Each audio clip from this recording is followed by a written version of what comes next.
Till now, in state analysis of control system, we have seen physical variable method to obtain the state model.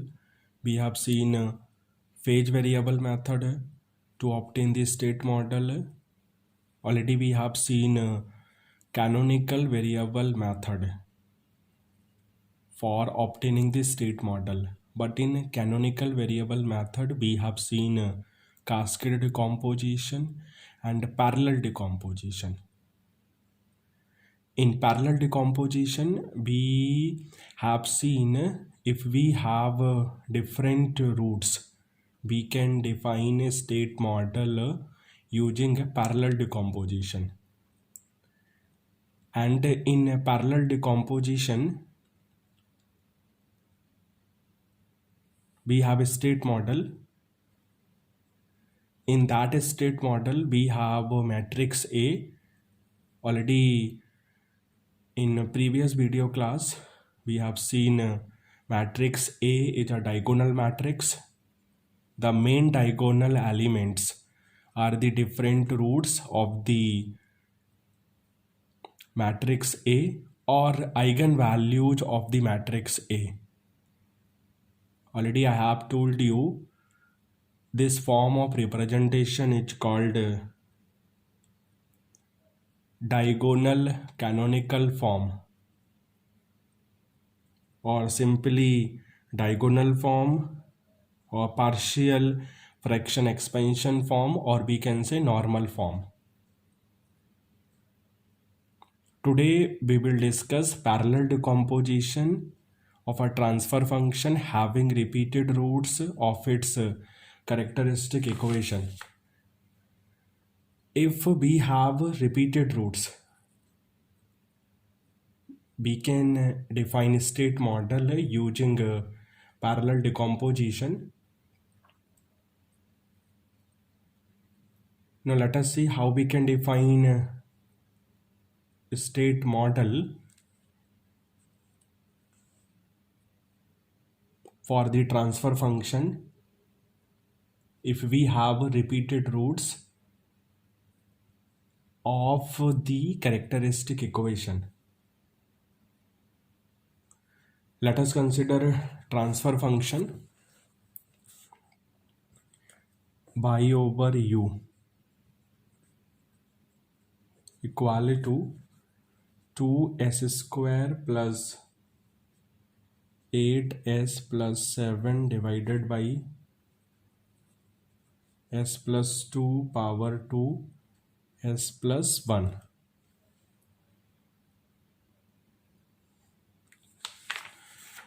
In previous video class, already I have told you in parallel decomposition method, first we obtained partial fraction form for the given transfer function. After that, we draw the state diagram for each transfer function, and complete state diagram of the system is drawn by the parallel combination of the state diagram of each transfer function obtained in the partial fraction expansion form. So first we have to write a given transfer function in a partial fraction form according to a over s plus 1 plus b over s plus 2 plus c over s plus 2 power 2. Let us calculate value of a, value of b, and value of c. So according to calculation, we have a1, b1, c1. So we have 1 over s plus 1 plus 1 over s plus 2 plus 1 over s plus 2 power 2. Now let us see how we can define a state model for the overall transfer function. First we will define a state model or state diagram for 1 over s plus 1. This is first transfer function. Then we will draw the state model for the second transfer function, that is 1 over s plus 2. And for third transfer function, we can say we have 1 over s plus 2 power 2. We can write a third transfer function as a product of two transfer functions. That means 1 over s plus 2 into 1 over s plus 2. So first we will define a state diagram for 1 over s plus 2. Then we will define a state diagram for 1 over s plus 2. A state diagram for 1 over s plus 2 power 2 is obtained by cascading of a state diagram for 1 over s plus 2. And a state diagram for overall transfer function is obtained by parallel combination of state diagram of first transfer function, second transfer function, and third transfer function. So we can say first transfer function is 1 over s plus 1. Second transfer function is 1 over s plus 2. And third transfer function is 1 over s plus 2 power 2. We can write third transfer function as 1 over s plus 2 into 1 over s plus 2. So to obtain the state diagram, we can rewrite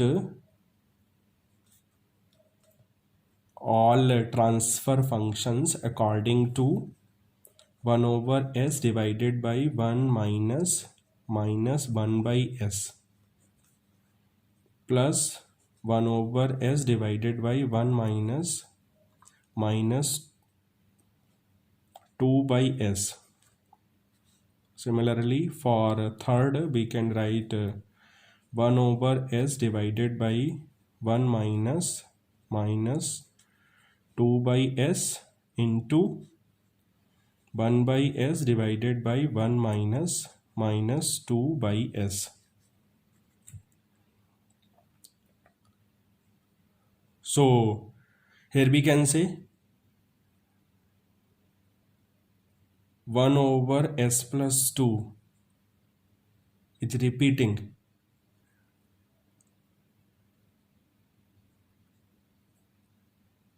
That means first we will draw the state diagram for 1 over s over 1 minus 1 by s. This is first order transfer function. So we have one state variable, suppose x1. For second transfer function, suppose state variable is x2, and for third transfer function, suppose state variable is x3. And if we see overall transfer function, we can say order is 3. That means we have 3 state variables, x1, x2, and x3. From simplified equation for transfer function, we can say we have a first state variable x1 for first transfer function, second state variable x2 for second transfer function, and third state variable x3 for the third transfer function. But we can draw the state diagram for third transfer function according to cascading of transfer functions of 1 over s plus 2 or 1 over s divided by 1 minus 2 by s. Now let us see how we can draw the state diagram for overall transfer function.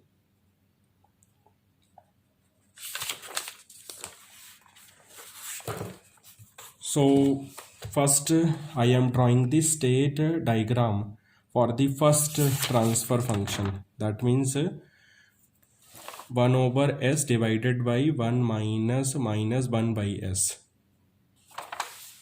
Suppose state variable x1. So we have a first node for x1 dot, second node for x1.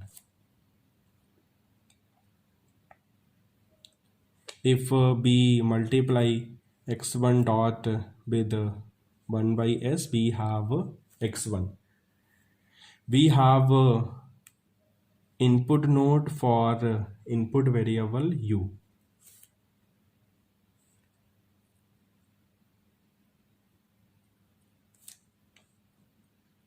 And branch transmittance between u and x1 dot is 1. In first subtransfer function, we have loop gain minus 1 by s. So we will multiply 1 by s with minus 1. Already we have seen in a previous video class. And for first subtransfer function, we have forward path gain 1 by s. So we will multiply 1 by s with 1 to obtain the output for the first subtransfer function. Similarly, we can draw the state diagram for the second transfer function. In same way, we can draw the state diagram for the third transfer function. In first transfer function, we have loop gain minus 2 by s, forward path gain 1 by s. Similarly, in third transfer function, we have loop gain minus 2 by s and forward path gain 1 by s. But here I am considering state variable x2 for a second transfer function and state variable x3 for third transfer function. So for second transfer function, suppose state variable x2. So we have node for x2 dot. We have node for x2.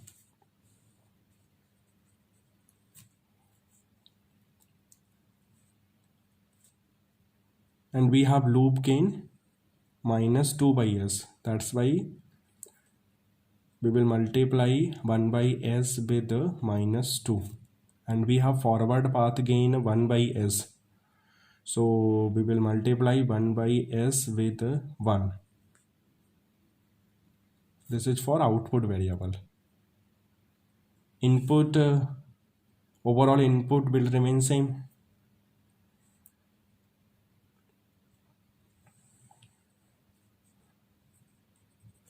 That's why no need to draw the separate node to define state model for the second transfer function for input variable. We can take input u from the state diagram for the first transfer function.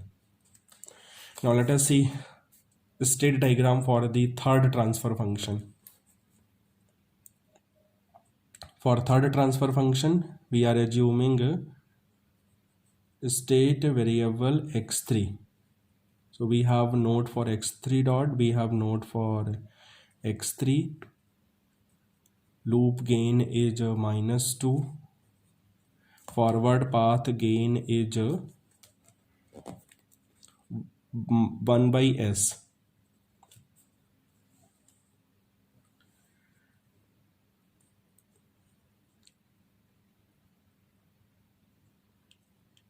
and here we have input node.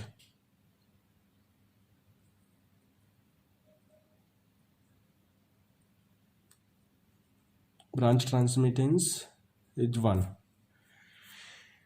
Now let us see in third transfer function. We have a cascade of 1 by s over 1 minus 2 by s and 1 by s over 1 minus 2 by s. So we can define a state diagram for third transfer function according to cascading of 1 over s plus 2 and 1 over s plus 2. So in cascading we know output of first becomes input for the second.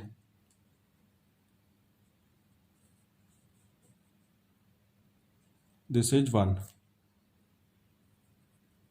So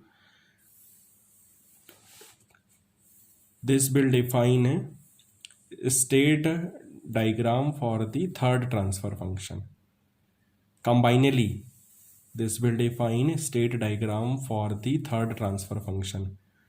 This will define a state diagram for the first transfer function. Only this will define a state diagram for the second transfer function. Now let us see how we can define a state diagram for the overall transfer function. Now let us see. First and second will define a parallel connection.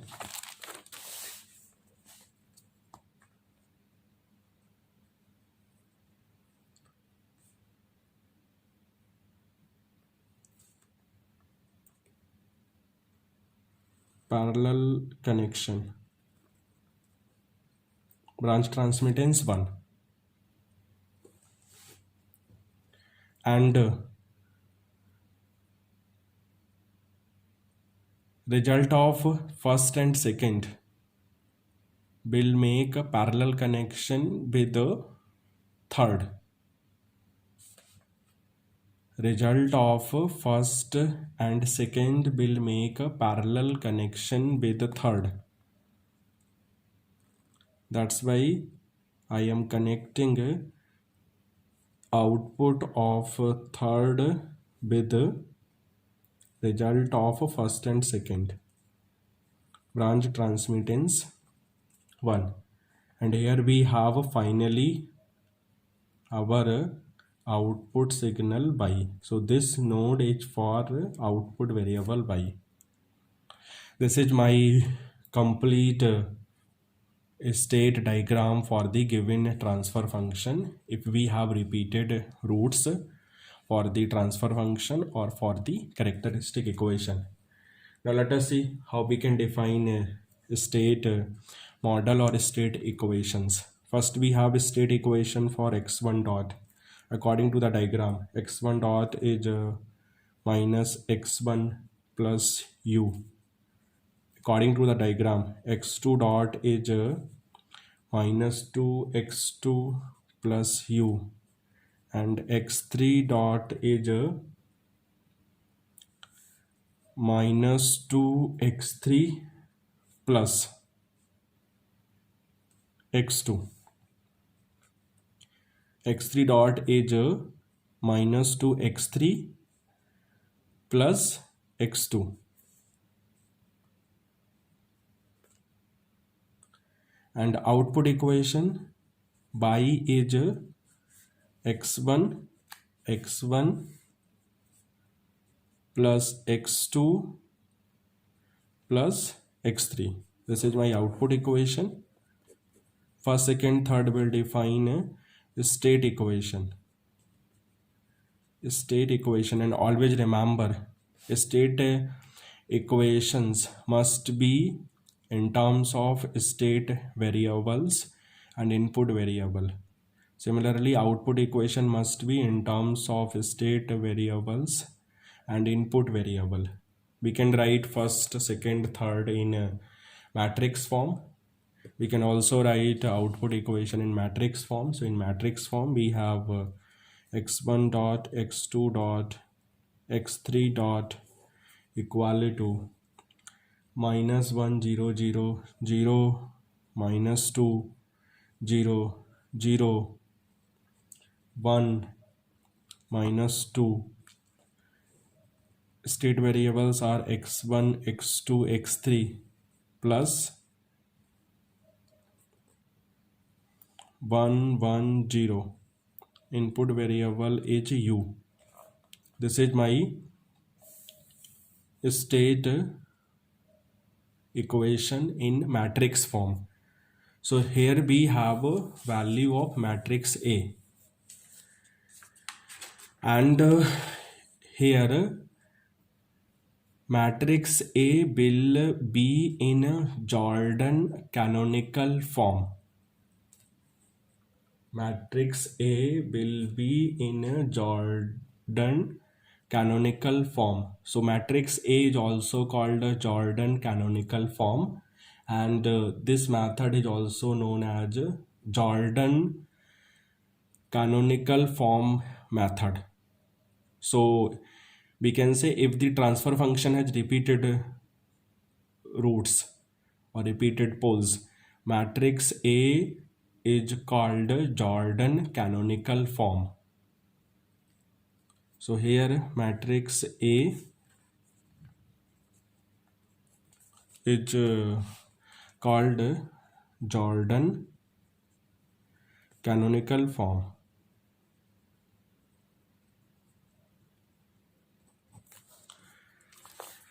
This is my state model in matrix form.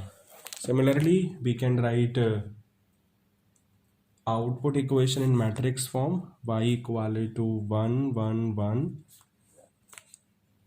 State variables are x1 x2 x3 plus 0. Input variable is u. So equation first, suppose this is my equation first in matrix form and equation second in matrix form, combinedly define state model for the given transfer function according to parallel decomposition of a transfer function having repeated roots of its characteristic equation. If transfer function doesn't have repeated roots, in this case matrix A is called canonical form or diagonal canonical form.